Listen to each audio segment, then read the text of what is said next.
guys, how's it going? Today, Erin and I are doing some planting out here in the Dirtlands, at least to start off with. We've got a gator full of beautiful shrubs. They are the fireball euonymus, or common name is burning bush. Oh, I didn't know they're euonymus. They are. But they're not variegated. Like I think of euonymus as like a very variegated shrub. I think the family is large. Oh, okay. You know, Huh. And so these, they're pretty common. Burning bushes are, at least in our area, they're restricted in some states, I guess, because they do seed themselves. So it's mostly the Northeast, I think. Oh, okay. Like the New York, kind of Maryland area, Maine. There should be nothing restricted here. Yeah, these do not seed themselves. In fact, you see these a lot in parking lot plantings. And you can kind of tend to turn your nose up a little bit at parking lot plantings because they seem so common and they're just everywhere. But there's a reason for that. And that's because they're easy. Yeah, They're sure. easy, low maintenance plants. These do not need a lot of moisture. You don't have to prune them. You don't have to do anything to these plants. And they provide the most gorgeous fall color. We should put a picture up of what these are going to look like in the fall. There's a reason why they're called fireball. So not even a single, like at the fall, you don't cut them back ever. Ever. You just put them out there. It's like a tree or something. Yeah. You just plant it and Exactly. I mean, you can prune them if you want to, if you need to keep them a little smaller, but these will grow 5 to 7 feet tall and wide. So it's a fairly decent sized shrub. That's why we figure popping them out in here among the weeds and other pretty things. It'll be a nice break. one day this will look nice. It will. But it'll provide a good, nice fall color out here. Yeah. Without a lot of fuss. So anyway, you can actually tell euonymus, Erin, if you look at their stems. Feel it? It's a square. Oh, yeah. Euonymus and mint both have square stems Well, like that's that. interesting. Yeah. Why is it square? Just It is. Just the way it is. So these are a zone 4 through 8, and they're really adaptable to all kinds of different soil pH. We've got like 10 of them in here. So our goal is just to kind of pop them around. And you guys, I don't know if you can see in the distance, but they're putting the roof on our pole barn this morning. Look at that crane. So that's exciting too. Excitement today. Yeah. And it's going to be 103 tomorrow. So we decided let's get out here and do some planting before it's 103 and get these things watered in. And tomorrow we might spend the day in the pond doing some maintenance. I think that's a good day for pond maintenance. Yeah. So anyway, now you know what you're in for tomorrow's video. All right, so we are just going to pop these around. We're going to use the auger. We've got the 9-inch auger out here to dig some holes. And then I don't know what we're going to do after this. We might grab a tree or two and put it in, but that's the order of this morning. Here we go. First off, I'm just going to set these down. We'll see if they look good. Like here.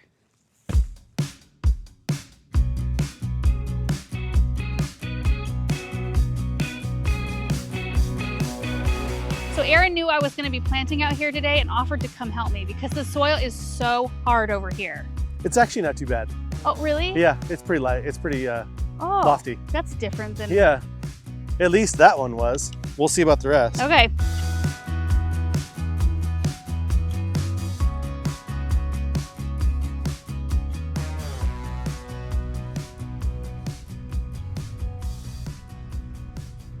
Here's a look at the first 4. So remember, 5 to 7 feet tall and wide. So, I mean, they could get pretty good size. And they typically do really well in our area. So I'm guessing they will get to that full size, possibly even a little bit bigger. There's the 4th one tucked in over here. I left a little space behind because I'm thinking of putting some kind of a very narrow deciduous tree back in that corner. So now I'm looking at the area right next to it. We are going to have a grass pathway through here. So we've got quite a deep border, and we've got a hibiscus right here. There's a Rosa Sharon. We could pop a few more right in here and then go down the way and pop a few more there. I think that might be nice just to kind of continue that color and draw your eye down the way when they're in fall color.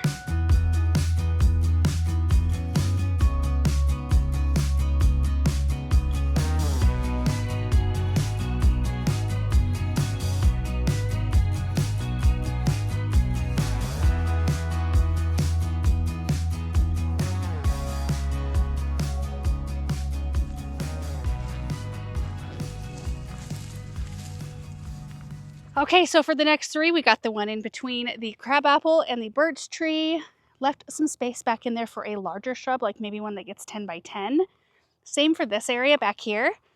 I was going to pop one closer to the fence, kind of behind this Wichita blue juniper, but decided to tuck it in front of the hornbeam and kind of in the middle of this. We've got a show-off forsythia, Wichita blue juniper, This hornbeam stays fairly narrow, and then we've got an Austrian pine. That's an Oregon green, I believe. And then down the way, we've got one show-off forsythia. Out of the 10 we planted out here, this one did not thrive. It came out, you can see this spring, it did a little something, and then it just fizzled up. So we need to take that out. And then we did lose one hibiscus, and that's where I planted the next one. So that was the easiest one, and it already has drip run to it, so that one's good to go. And it's next to a vanilla twist redbud. We've got a sweet gum here. So eventually down the road, this may not get quite enough light. And that's the thing about burning bush. They do need to have like full sun. The more sun they get, the more red they will turn in the fall. So if you have it in a spot that's not getting quite as much sun, usually what happens is it delays the fall color, and it usually delays it so far into the fall that the leaves want to just fall off before they start to even color up. So it is important to put them in places that they will get full sun, and all of these will get full sun, all day sun until several years down the road. And that's the thing about starting a brand new garden. It's all full sun for the first little bit until things get established. So we know that our garden's gonna have to shift over to more shade-loving things eventually, and we'll have to move things around, but that's just kind of the name of the game. All right, we've got 3 left. Okay, location number 2. We're thinking this is such a wide area that we might put a walking path through here. I think that's a great idea. Yeah. We're gonna do a grass path through this side right here. And I don't know that we want to do 2 grass paths, but a walking path would be very nice. Yeah. Yeah. So do you think it should come in like between the Chatalpa and Crabapple and then kind of cruise through and then behind the hawthorn? And then do you want it to come out in front of the birch trees, or do you want it to continue back through? Maybe have it split around them. It might be nice, especially if we've got horses in there, to be able to walk up to the fence at a couple of different locations. Yeah. Okay, so if we pop the burning bushes right up here, they're not going to be in the way of any kind of walking path. And I'm thinking, Aaron, we might plant one of those Serbian spruces out here today. Oh, okay, sure. What do you think? Yeah, that'd be great. I think so. Yeah. Okay, let's do it.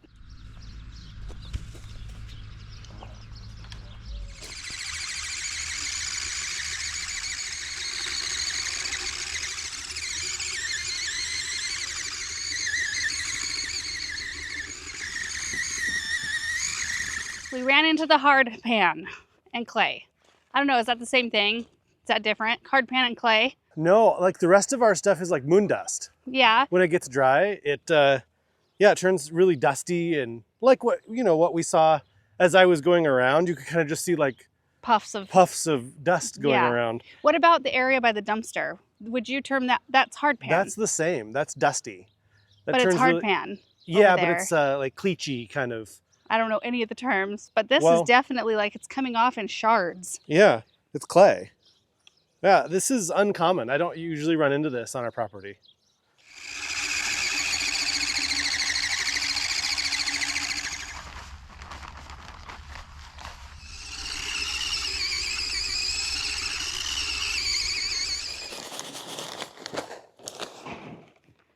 I haven't had to rough the root ball up on any of these today. They're not super heavily rooted. They're kind of perfect. Easy planting, especially when Aaron digs the holes for me.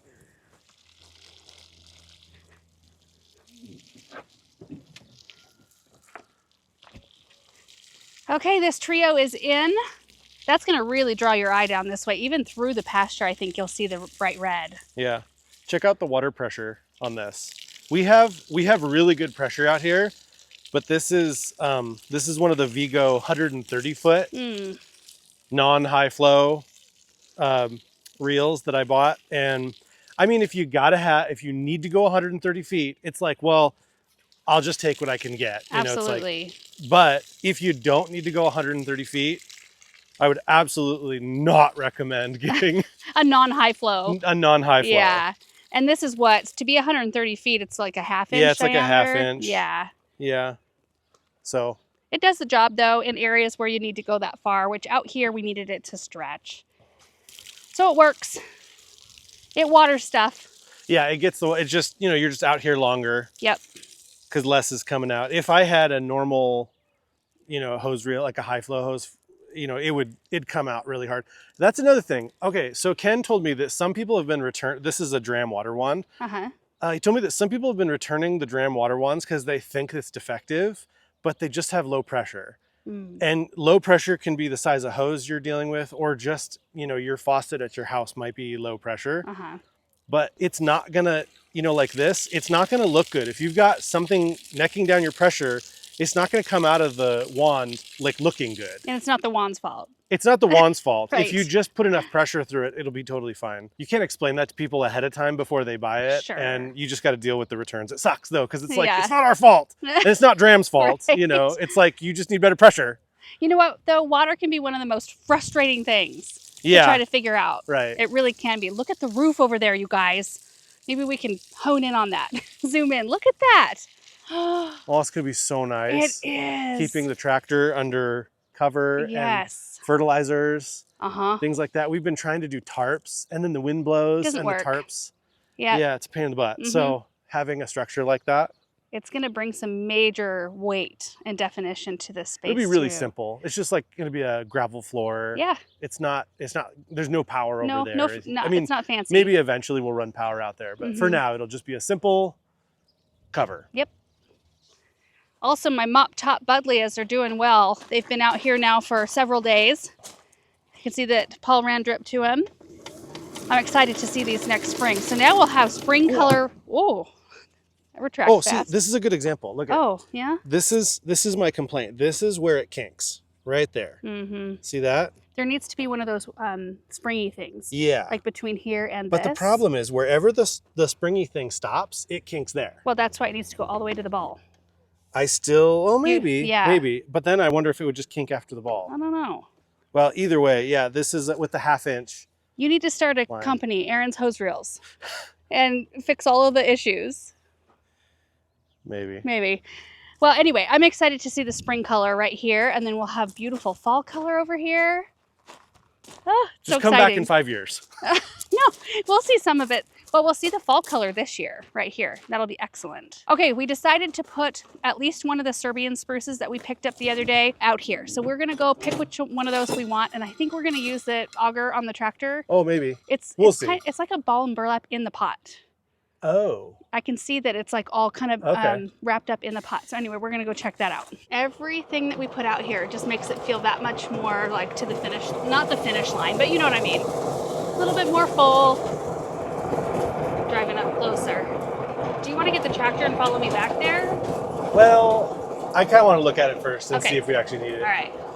Now look at this. Oh my word. It's tall enough we can buy a camper, Aaron. Yeah. Looks good. Chitalpa's blooming. So are the weeds. Yeah. You know, the yews are really coming around. I just need to trim them up so you like them better. I would like them better planted somewhere else. Oh, jeez. We need to trim these trees. Yeah, a little bit. Maybe we could have natural tree just bowl them up. I think we should get this one. Face that burn spot toward the back. Okay, so over here, you guys, we've got 3 Leyland cypress, 3 weeping Alaskan cedar, and 2 Serbian spruce trees. And I'm thinking we grab this one, Aaron. Okay. And if you look in there, you can see that it is a B&B. Yeah. It's just been popped in a container. I think we should get the 3-inch auger. Just leave the 3 foot. Oh, auger. sure. Yeah, that's totally fine with me. Is that what's on it right now? Yeah, well, yeah, probably. Okay. Yeah, we could probably plant them both. Well, let's go dig some holes. We'll dig at least 1 hole, and then we can come back and get this. Okay. I kind of wanted to save, I don't know, the area behind the Dreamstream too. We got these evergreens with that sort of in mind too, and we're going to be able to plant here right there shortly. Yeah, soon. And we lost that big Leyland because the root ball cracked when it was planted. So we lost that one, and I really like these back there. So anyways, we'll get this planted and then we'll take a look.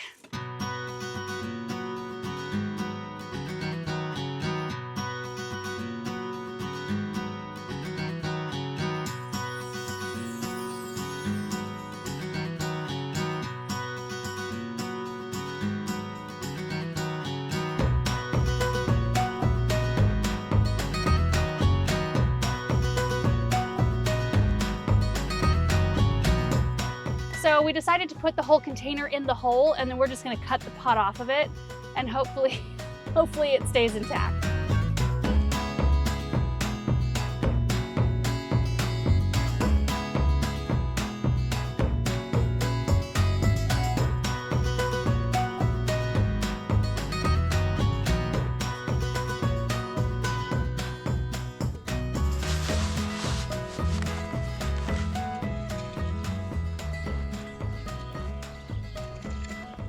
Okay, well, this one was a little bit of a disaster coming out of the It container. really is. I don't even know how you're supposed to plant stuff like that. I know. Where the B&B isn't a B&B anymore. Right, but it's not, there was no roots in there.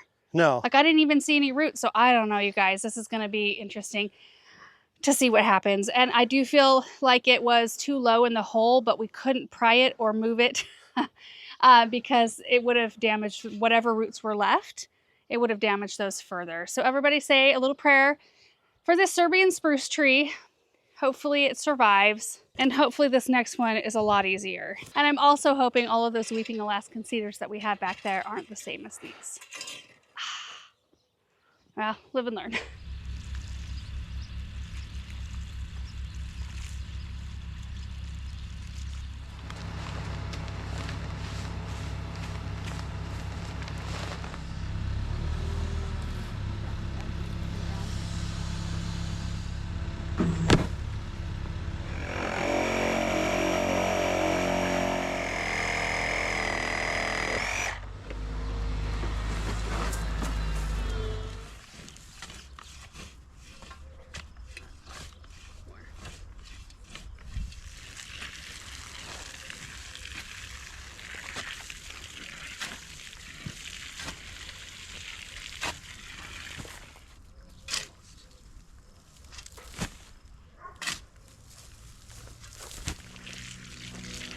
Got the second one in the ground, and this planting project went a little bit more smoothly than the first one. And we were able to approach it with a little bit more, knowledge as to what might be going on inside that container. So we did it a lot more carefully, but we did have to take a break when we were done planting this and have lunch and just take a minute.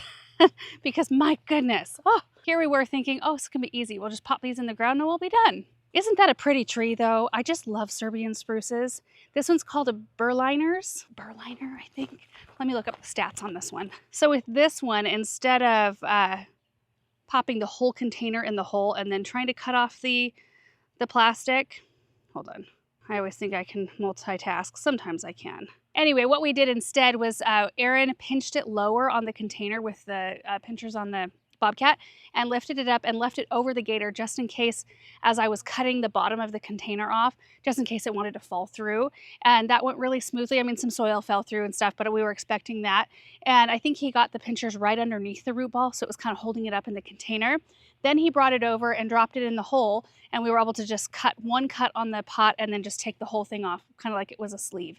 So that went way, way smoother. But this one is a zone 4 through 7, 30 feet tall by 15 feet wide. So a Berliner's Weeper is what it's called, a Berliner's Weeping. So while it grows vertically, it still has that sort of architecturally beautiful shape to it. And this is right where we've got all of our little blue spruces. Remember when we planted these out? Look at this, right here, and then there's a whole bunch right back here. Oh, to ignore the weed floor. We are planning on mulching from about here over, and then from here down we're going to actually do landscape fabric and rock to keep it looking tidy for our neighbors.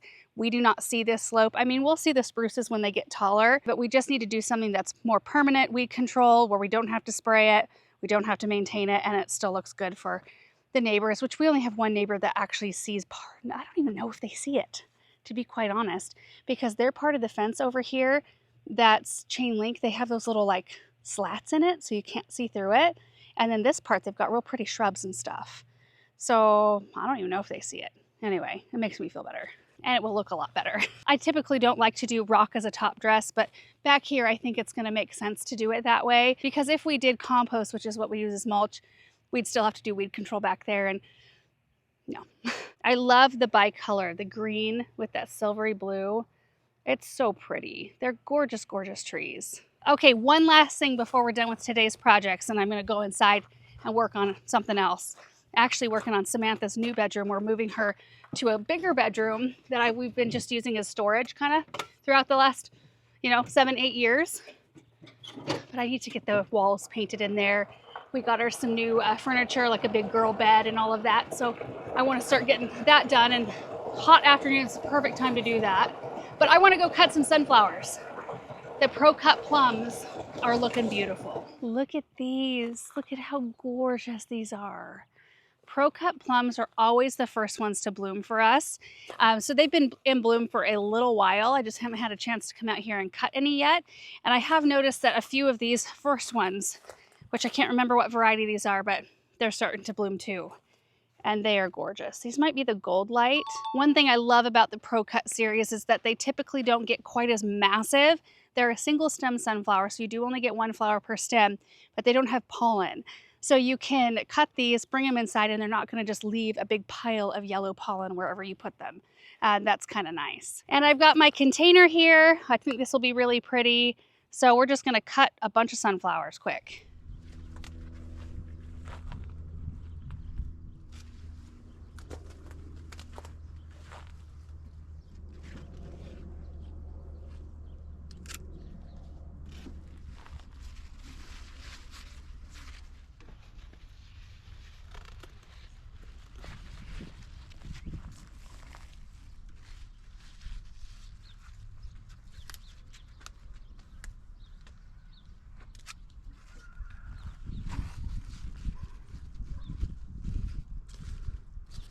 And there we go. One variety, 14 stems, absolutely beautiful, simple, easy to put together.